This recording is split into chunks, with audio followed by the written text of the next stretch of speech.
जिंदगी में कई बार ऐसे मोड़ आते हैं जब आपको लगता है कि आगे कोई रास्ता नहीं है। दुख, तकलीफें, परेशानियां, जिल्लत आपको घेर लेती। उस वक्त आपकी ये अंतरात्मा की आवाज, ये शक्ति, ये प्रेरणा उस चक्रव्यूह को तोड़ने में हमारी मदद करती है। सर, क्या आपके साथ भी ये सब हुआ था? हाँ, हुआ है ना बेटा, कई बार हुआ है। जब मैं आप लोगों की तरह 10th स्टैंडर्ड में पढ़ता था तो एक बार गांव में साहूकार ने हमसे रातों रात हमारा घर खाली करने के लिए कहा। पिताजी जीवित थे नहीं, चाचा जी बीमार थे, मां अनपढ़ लाचार, और अगले दिन मेरा एग्जाम था और रातों रात हमें घर खाली करना पड़ा। फिर जोर की बारिश हुई तो घर का सामान?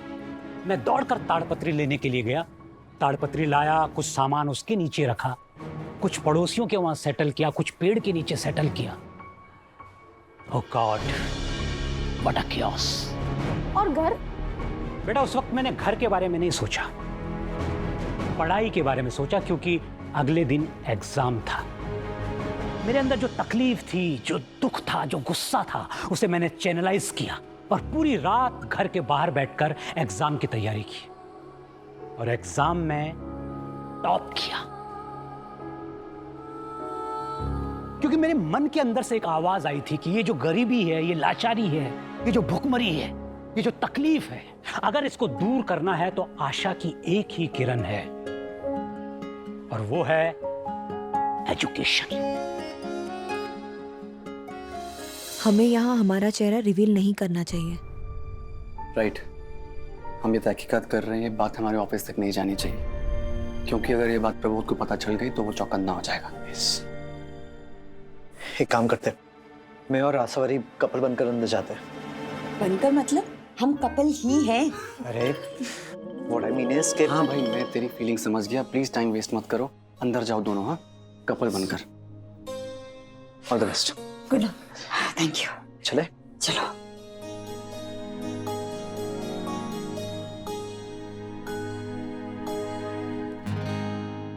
ज्ञान वो ब्रिज है जो तकलीफ के हर समुंदर के पार जाता है। जिंदगी में आपके सामने ऐसे अनेक मोड़ आएंगे जब आपको लगेगा कि सब कुछ खत्म हो गया है, तो समझ जाना कि ये एक नई शुरुआत का इशारा है। Every goodbye is a new hello and every end is a new beginning. हमारे देश के 11वें राष्ट्रपति श्री अब्दुल कलाम जी बहुत गरीब घर में पैदा हुए। उनके पिता नाव चलाकर अपना गुजर बसर करते थे। एक नाविक का बेटा न्यूक्लियर साइंटिस्ट बना, देश का 11वां राष्ट्रपति बना। क्यों? कैसे? अपनी अंतरात्मा की आवाज सुनकर, अपने सपनों को जिंदा रखकर। जहां लोगों की सोच खत्म होती है, वहां से आपकी सोच शुरू होनी चाहिए। आपकी अंतरात्मा की ये आवाज एक पोटेंट जीपीआरएस है जो जिंदगी में कभी आपको राह नहीं भटकने देगी। माइलो बतावे एक मारक, एक हल्की सी आवाज धीरे से कहती है, सब ठीक होगा, उठो, आगे बढ़ो, झुको मत, लड़ो, इसे अपनी ताकत बनाओ। सवेरा होने से पहले रात सबसे काली होती है,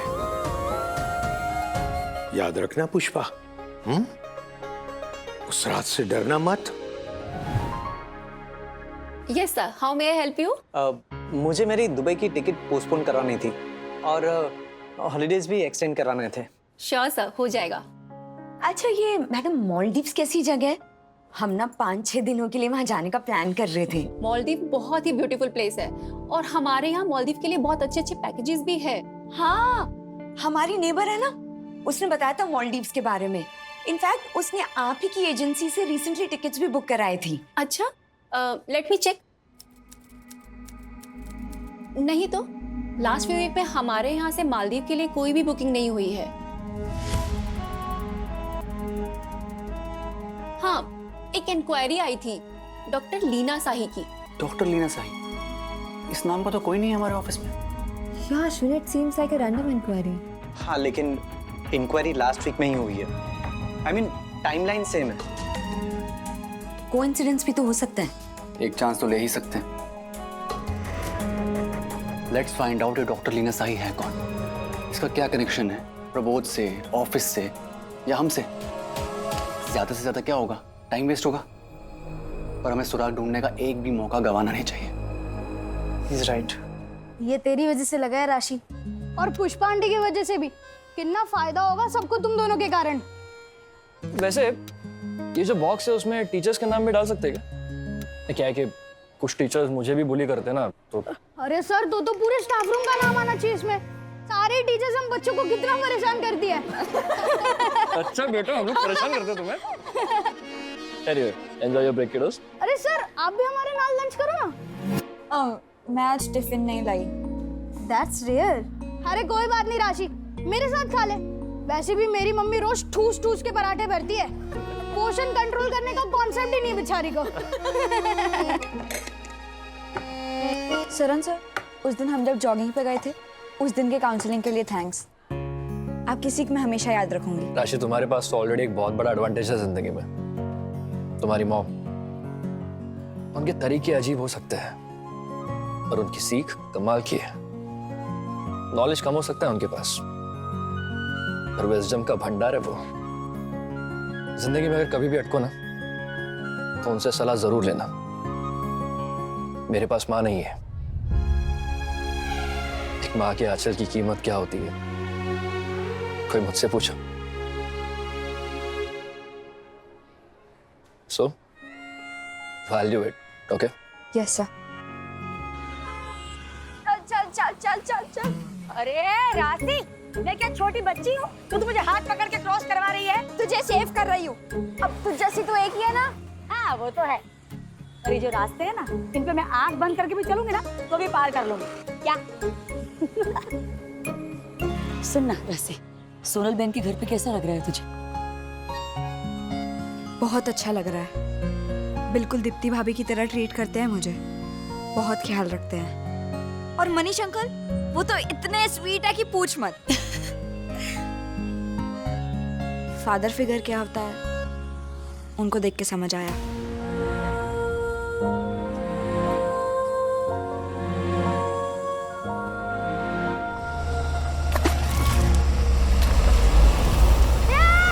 गाड़ी बड़ी और आगे छोटी, रास्ते में खड़े हुए लोग नजर नहीं आते क्या? ऊपर है, तो करवाना है। ये?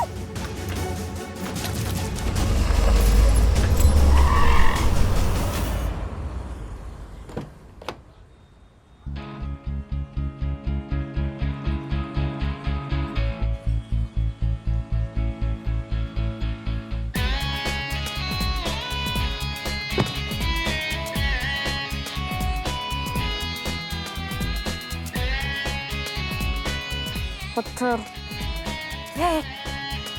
पत्थर, पत्थर फेंक, नीचे फेंक। I'm sorry on my driver's behalf, really. क्यों अंग्रेजी की ना मैम? सॉरी कहने से सब कुछ ठीक हो जाएगा मैडम? वहाँ चाल में मकान मालिक घर पे रहने नहीं देता, यहाँ सड़क पे आप लोग चलने नहीं देते। भला महाराज कहाँ जाके रहेगा? कहाँ रहेगा बोलो? तमीज से बात करो, बड़े बड़े लोग मुंह नहीं खोलते मैडम के सामने। मनोज, बड़ी होंगी ना अपने घर पे होंगी। अरे ये देखो ना, ये क्या हाल कर दिया मेरी यूनिफॉर्म का।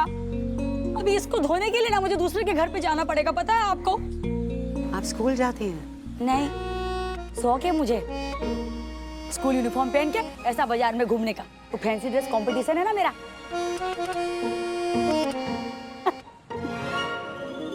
मजाक करूं छू।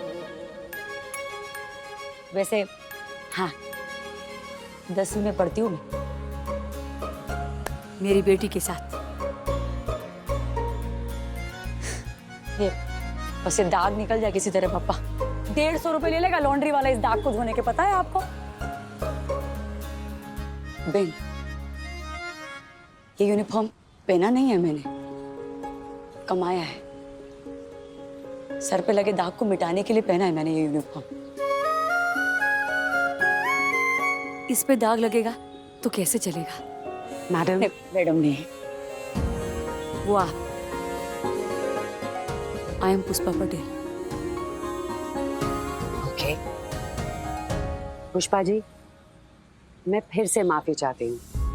आपके कपड़े खराब हुए, ड्राइवर से गलती हुई, खड्डे इतने हैं रास्ते में कि ध्यान नहीं रहा होगा। रियली अभी खड्डे का तो बहन पूछो ही मत, वो तो ना इस शहर की किस्मत पे पड़े हुए हैं। आज से नहीं, बरसों से। सरकार बदलती रहती है लेकिन खड्डे ये देखो वैसे के वैसे ही रहते हैं। अरे वाट लगा दी। रस्सी लग रहा है बारिश आएगी रे। चल चल चल चल। चाल में ऐसा लावारिस पड़ा है सारा सामान, अगर भीग गया तो क्या क्या साफ करते बैठेंगे। चल रे। ए भाई देख, मैंने माना कि तू गाड़ी के अंदर बैठता है, लेकिन राह पे चलते लोगों को भी देख लिया कर भाई। और अगर मैंने ज्यादा बोल दिया तो सॉरी सॉरी। अच्छा लगा आपकी बातें और यूनिफॉर्म के प्रति आपका प्यार देखकर बहुत अच्छा लगा। काश हर स्टूडेंट, हर वर्दीधारी अपनी यूनिफॉर्म की इतनी ही रिस्पेक्ट करता। Once again, I am really sorry. मुझे भी बहुत अच्छा लगा।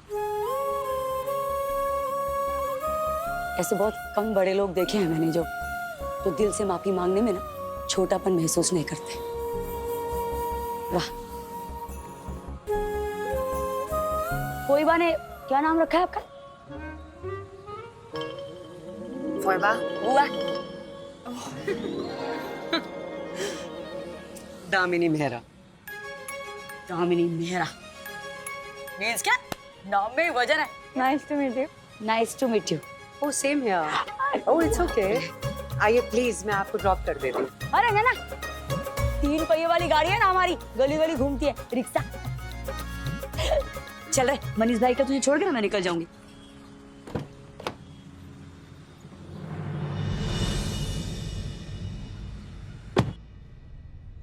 सॉरी अश्विन, लेकिन इस न्यूज के बाद हम तुम्हें नौकरी पर नहीं रख सकते। सर प्लीज सर, इस खबर में बिल्कुल कोई सच्चाई नहीं है। हाँ, मुझ पर एक इंटरनल इंक्वायरी चल रही है, पर कुछ साबित नहीं हुआ है सर, ना ही होगा। सर मैं कितने वक्त से आपके लिए पार्ट टाइम काम कर रहा हूँ, आपने मेरा काम देखा है। मैंने कभी किसी को शिकायत का मौका नहीं दिया। वो सब ठीक है अश्विन, और हो सकता है कि तुम निर्दोष भी हो, तुमने कुछ नहीं किया हो, लेकिन तुम्हारी ये फोटो और ये न्यूज अखबार में छप चुके हैं, और हम नहीं चाहते कि हमारी कंपनी के किसी भी एम्प्लॉय की वजह से हमारी कंपनी के रेपुटेशन पे दाग लगे। सर प्लीज जल्दबाजी में फैसला मत लीजिए, मैं आपसे विनती करता हूँ सर। जब तक इस केस का फैसला नहीं आ जाता ना, प्लीज मुझे नौकरी से मत निकालिए। अगर मैं कसूरवार साबित होता हूँ तो आप मुझे उसी दिन नौकरी से निकाल दीजिएगा, बिना सैलरी के। सर मेरे घर पे बहुत प्रॉब्लम चल रहे हैं, सिर्फ इस नौकरी का सहारा है। आप मुझ पर विश्वास कीजिए, मेरी वजह से कंपनी के नाम पर दाग नहीं लगेगा। ठीक है अश्विन, लेकिन जब तक ये सब सॉल्व नहीं हो जाता तब तक तुम बैक ऑफिस संभालोगे और क्लाइंट से तुम डायरेक्टली डील नहीं करोगे। जी sir, thank you very much. You can go now.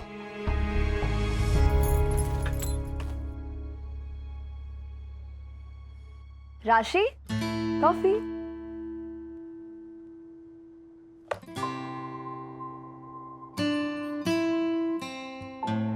Classes कैसी चल रही है?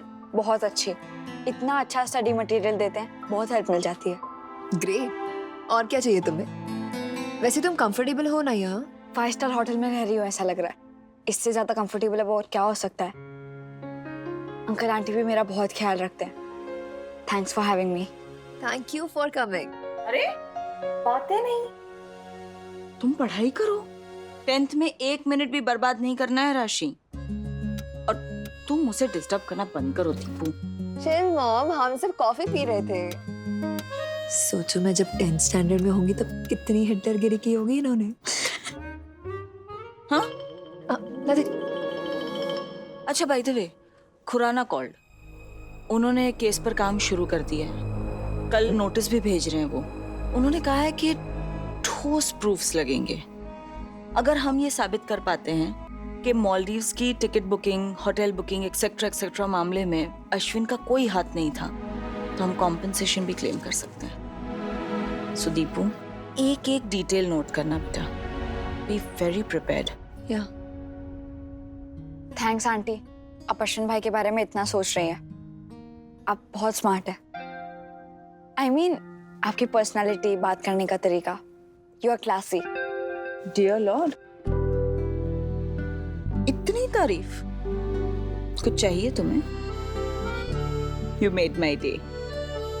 और रही बात अश्विन की, बेटा तो वो बेटा है इस घर का, उसके लिए नहीं करेंगे तो किसके लिए करेंगे ये सब हम? इनफ, अब तुम अंदर जाओगी रूम में और पढ़ाई शुरू करो। एटलीस्ट 2 घंटे तक तुम रूम से बाहर नहीं निकलोगी। एंड दीपू, तुम कम से कम 2 घंटे उसे डिस्टर्ब नहीं करोगी। तुमने बादाम खाई? तुम अंदर जाओ, मैं ड्राई फ्रूट्स भिजवाती हूँ। सरिता, कहा था ना बेबी को रोज बादाम देनी है। Sweet child. राशि बिटिया, ये आपके लिए।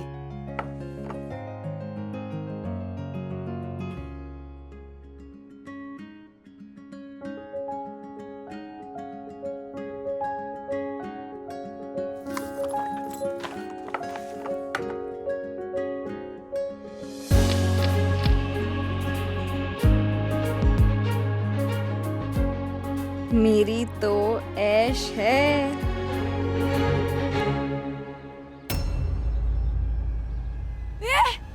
ये मेरा सामान किसने अस्त व्यस्त कर दिया? बापोदरा ने। क्या कर लेगी? हैं? ठीक है। चाल का आंगन गंदा हो गया था।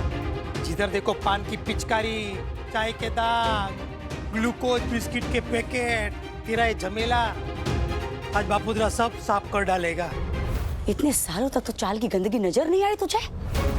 आज अचानक से सफाई करने की सूझी ना? और बापोदरा, ये कचरा पट्टी नहीं, मेरा सामान है, समझा? बापोदरा चाल का भी मालिक है, अपनी मन मर्जी का भी, समझी ना? तेरे सामान की वजह से चाल गंदी नहीं रह सकती।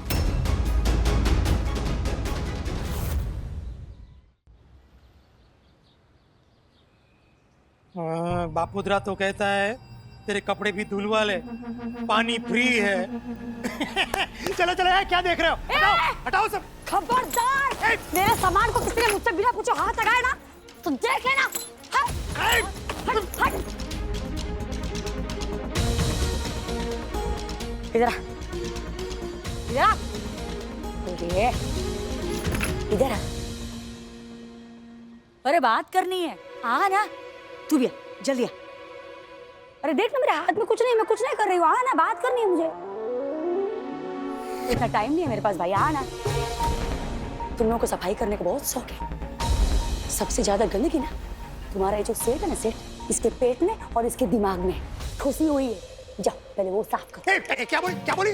देखा, काम की बात तो फटाफट सुनाई देती है। चलो, ये क्या देख रहे हो? चलो पानी डालो, चक्का चक करो। चलो चल। ए बापोदा, देख अच्छा नहीं होगा। डाल, डाल। रुक जा। Very good. सत्यानाश हो जाए तुम्हारा। ये सामान निकाल।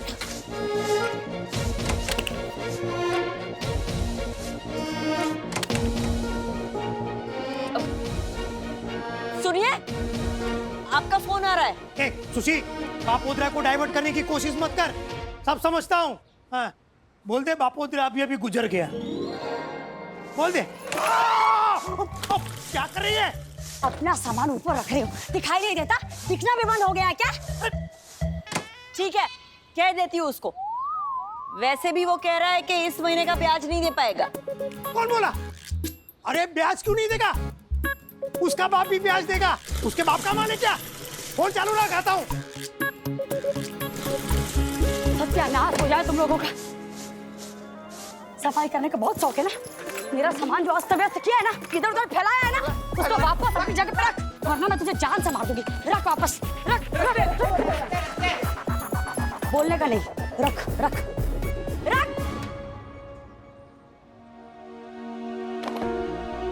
साला घर से बाहर निकाल कर फेंक दिया, फिर भी चैन नहीं है हलकट को। क्या काकू, खाली थाली? वो नीलिमा को भेजा है महेंद्र के यहाँ चावल लेने। अच्छा अच्छा, ले आ गई। काकी लीजिए।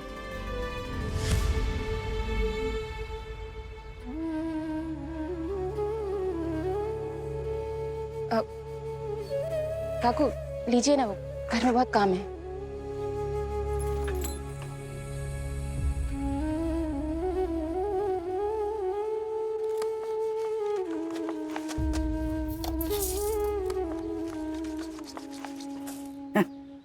ये देख पुष्पा, सफेद चावल में काले कंकड़ तुरंत दिख जाते हैं। ध्यान सफेद कंकड़ का रखना पड़ता है। जैसे नीलिमा का पति रमेश, उसे निकालने के बजाय नीलिमा पचाना सीख गई है। बेचारी नीलिमा, उसके पति को ना हर बात में प्रॉब्लम है। काकू पता है आपको, वो काम करे तो भी, नहीं करे तो भी। किसी और आदमी से बात करती ना तो शक करता है उस पे, रोज भी कराता और डिबेटता है बेचारी को। किस काम का ऐसा पति जो औरत को मान न दे सके, सम्मान न दे सके? अरे अकेले हाथ पूरा घर संभालती है वो। शुक्रिया करना तो दूर की बात है, ये सिला देता है वो ये। अरे कैसा आदमी है ये दिलीप?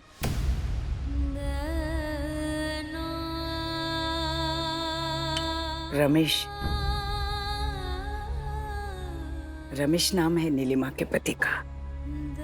तो मैं क्या बोली? दिलीप। नीलिमा के दर्द में अपने दर्द की झलक देख ली।